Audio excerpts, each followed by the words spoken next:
Wanting, fearing, letting go.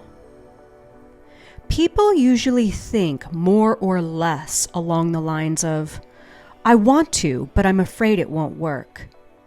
Carrying the self-imposed responsibility of success or failure is a heavy load to bear and causes people to place harsh conditions for themselves and the world around them.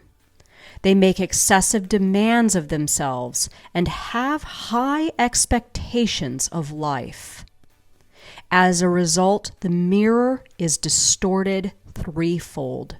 I want, I fear, I can't let go.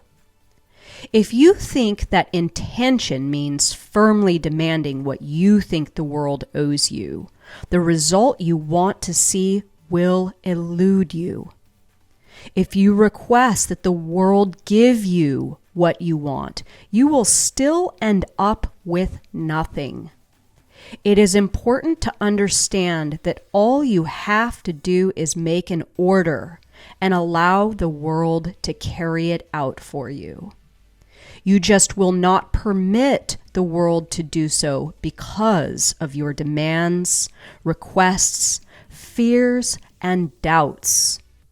In response, the world also demands, requests, fears, and doubts, perfectly reflecting your condition, for the world is just a mirror. You have to get a sense of this feeling. Let the world go. Allow it to be a comfortable place for you to be right now.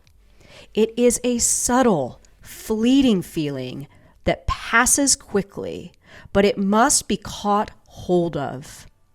Imagine for a second something incredible. Imagine the hostile, problematic, difficult, and inconvenient world has become joyful and comfortable. You can allow the world to be so. Whether you do so or not is up to you.